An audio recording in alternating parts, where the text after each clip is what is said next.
Hello, and I'd like to welcome you to the Money Charts channel for this morning's Crypto Day morning. It is the 23rd day of June 2018. Like always, everything within your own risk and your own reward. But I'm basically telling you how I perceive the market, how I'm looking at the setups, and what I'm doing. And in this case, that's exactly what I'm going to be doing. It's going to be a look at Bitcoin and then again at FeatherCoin, an update on such, and I'll show you the prices that I've made my last 1 month or two, or is it 1 month or 1 month worth of, or 2 months worth of trades, whatever the time frame on Bittrex allows you to show. So the last 13 or 14 trades. All right, let's get started. So here we are, test number 3 at the 6,000 level. It's a 23.6% Fibonacci level of the long-term lows of about 150 several years back, and these highs at around 20K. Hits at number 1, quick move up to 10, comes down, pierces, or it basically settles in around 66, 67 for several days, couple weeks rather. Has a decent run, not as fast as or as high as the last one, but pretty good. And now it's came back down to this point. It's supported first around the 61, resisting at around 67, which is resisting this level of support. Yesterday's red down day, and today is just mainly going sideways or barely doing anything. A pause day actually is something that I like to state.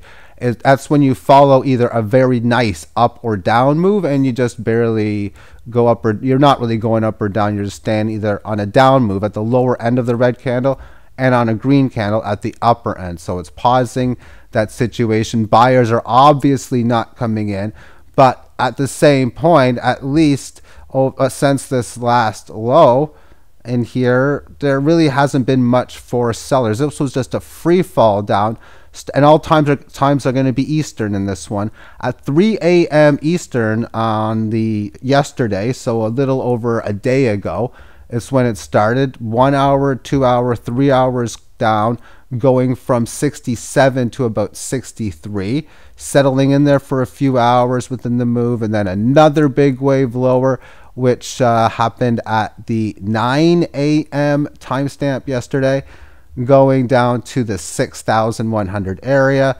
A little bit of buying, but it got rejected immediately again, as it got rejected about 1,500 hours or 3 p.m. Eastern time, down to 1,700 or 5 p.m. Eastern. And since then, it's been a decent amount of time just going sideways. It has established a big short-term range at about 6,100 and change. You can see this much more clearly on the 15-minute time frame. And there's been 2 levels of concern for me on both sides, so no concern at all, just choppy action. You had this high occur. This is very short-term analysis at the 20.5 timestamp yesterday. And then you come at the 5:30 a.m. period close to this level, spend several periods hugging the 18 average of highs or staying within it, but you get above both those 2 key levels that I talk about on this candle at the 7 hour mark this morning, starting to pull back. Okay, red sized candle within its range, that is. It's not much of a move considering when you're talking about going from 6150 to 6100. That's less, it's barely less than 1%. So it's almost 1%. And it's just couple green candles moving up here. I guess all you can really say is a clear break above 61.78. So you're seeing it close to 62. And then maybe it has room to try to get a leg higher. It's got a long ways to go given where its price action is to revert a lot of these trends. Every single time frame, one by one, is going to need to correct. 15-minute time frame, as you can see, has gone neutral. 1 hour time frame has also turned neutral, but after this, now we're talking about bear market setups. I'm not showing the 2, but it's obviously going to be showing bearishness. Long ways to go in here. 400-minute time frame well below. Daily time frame, it's just breaking down below. There could easily be further momentum lower at any given time, especially given the fact that it's at that key 6,000 area, and on the break of such, it could be a vicious cycle down lower. And on the weekly time frame, of course, it's been leaving its 18 average from a you could say it's really neutral overall. The band is barely going down, pretty much flat. It's been leaving it a few periods in a row below the 18 lows. It is coming from this downtrend, giving it some bearish sentiment that way, but you got this bullish sentiment of this big move. However, that the 3K or 3,000 level does nothing even close to destroying the bullish sentiment. It would just be a price correction amongst the trend.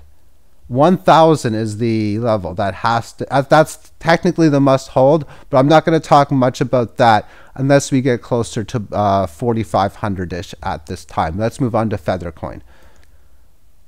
I talked about this yesterday. I even did a full video on it. So this is the third time since yesterday I'm talking about it, but it's had the action to get the attention.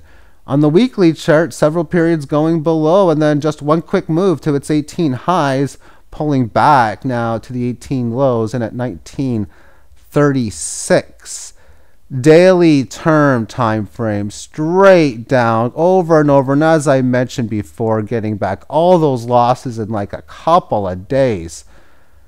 Magnificent. And now you got a situation with these 3 green candles as we are showing.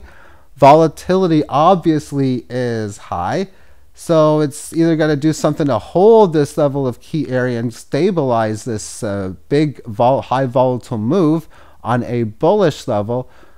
But when we take a look at this further on the 60-minute time frame, here's your situations that I've talked about before within markets.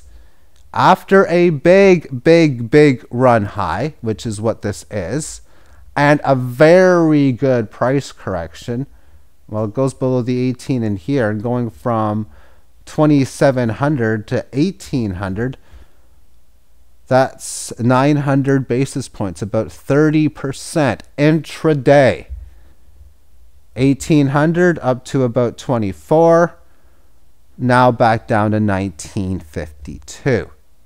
Okay, so you've had this situation. This is what I talk about as the fail. After a big move and price correction, if you're going to top, it's not uncommon to have a rally attempt like this come in before it goes down. Price action here, as it states, you know, it's at an area holding and staying below like the lower end of this kind of deal, sort of like Bitcoin's doing so at 6,000. Is definitely a sign of weakness. It's leaving the 18 average. It's already established this level of support. But you know what? These numbers were known back in here. I pointed them out before it even hit this mark. It was 1,950. It pierced below it to 18. Below that, it's about 1,500. So this is, I think it's going to pierce below 1,500. On its next leg lower. What happens after that, I don't know. But I think that's the best play. If I was maybe a big betting man, I'd sell everything here and do it. But I'm happy realizing that if it makes a move down here, I'm going to buy. If it comes back to this level, I'm going to sell. What I'm going to do now is I'm going to show you my last few trades, given the timestamps and the price in which they sold at. Again, this is Eastern Standard Time. And the last trade's on the top. The earliest trade is on the bottom. So from May the 24th through June the 17th, it was buying. And that was 23 days of just buy. 1773, 1639, then 1530, then 13.5, then about 12, then about 11. And we look back at the chart. Of course, you're seeing that's been really going on nonstop since April, like 24th, 25th. In fact, this was an early go-getter, really. That's what I was noticing before.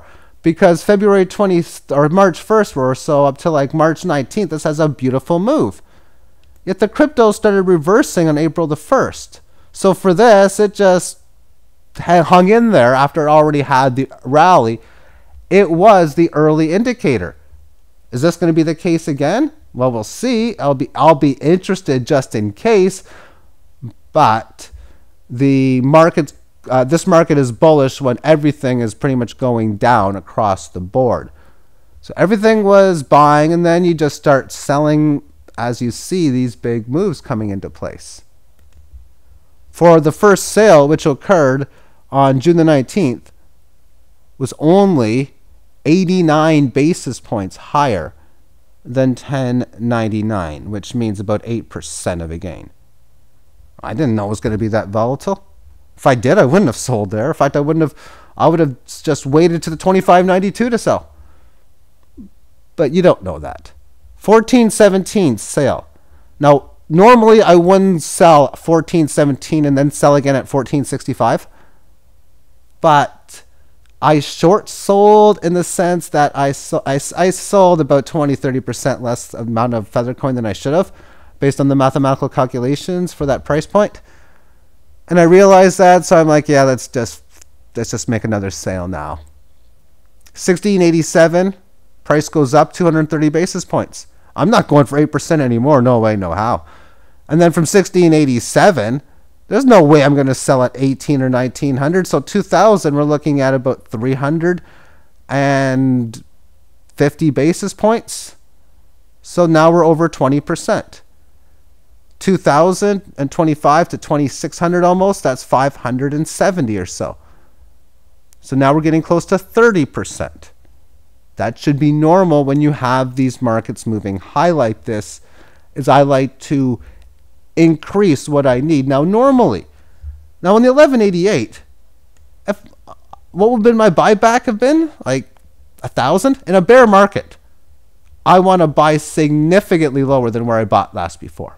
In a bull market, higher than such, and in a neutral market, around the same price. So I would have been looking to buy back at about 1,000, maybe 1,040, something in that area, which would have been like a 10-11% move. Nothing big, nothing, just a standard play.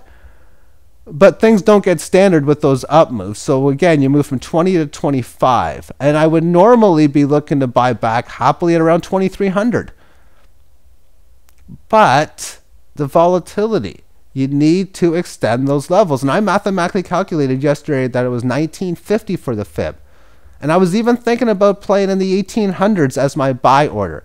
Because if you look at the time on here, the time in which it was sent was 13:34:08 as far as when I put my buy order in. And it took 3 hours and a half or such to execute the order.